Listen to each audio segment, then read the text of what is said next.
we continue the Harry Potter review series by taking a look at a spin-off game in the series, Harry Potter Quidditch World Cup. And before this game, the first and second Potter films had been released on an annual basis, right around the holiday season. However, with the release of Prisoner of Azkaban being moved to June of the following year, this left EA with no Potter game during the holiday season of 2003.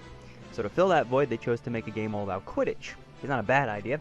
At this point, Quidditch was featured in both of the movie-based games EA had released so far, and it was interesting in Sorcerer's Stone, and it made some decent improvements in Chamber of Secrets.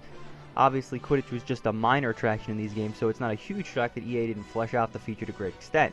However, a game focused only on Quidditch should have some really great improvements.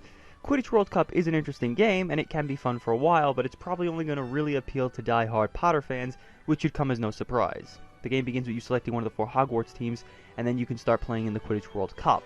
An interesting feature here is that this was actually the first time Potter fans got to see characters like Cedric Diggory and Cho Chang, which was pretty cool at the time. This whole process here really acts as the tutorial. It explains how to control each member of the team and how to pull off special moves. Completing these challenges will unlock Quidditch cards, which can also unlock higher difficulty settings, and finally the Bulgarian team in the World Cup mode.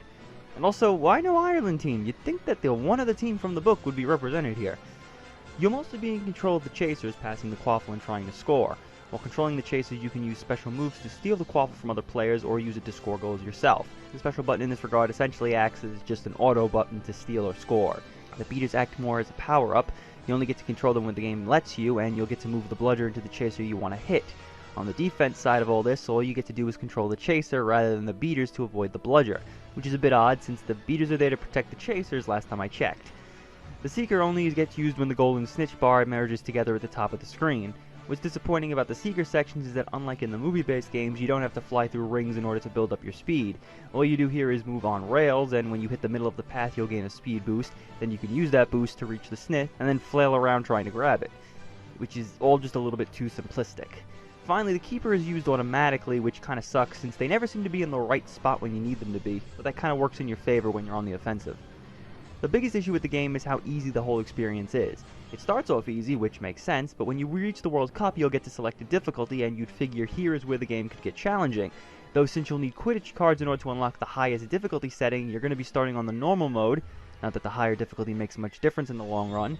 The game never ramps up the challenge, which is a shame since the game controls well enough, and if the AI played as decent as a human-controlled opponent, matches might actually be engaging. For example, once the game brings in combo moves, all difficulty completely evaporates. Chaining together a combo of 8 will boost the snitch bar at the top of the screen significantly, so you do that about 3 times in a row, and it's time to catch the snitch already, which pretty much means you're going to win. I played for about 2 hours straight, and out of 10 matches, my opponent never even scored. In fact, in a really early match against Hufflepuff, I scored over 150 points, so I let Cedric catch the snitch anyway, and I still won. And the longer I played, the more I wish the AI was tougher, because the game is too easy, it never feels like there's a challenge, so odds are you'll just stop playing out of boredom. I mean, if the AI put up a decent fight, you might be compelled to keep playing. It's a real shame since the game controls very well, and there are moments when you can have fun.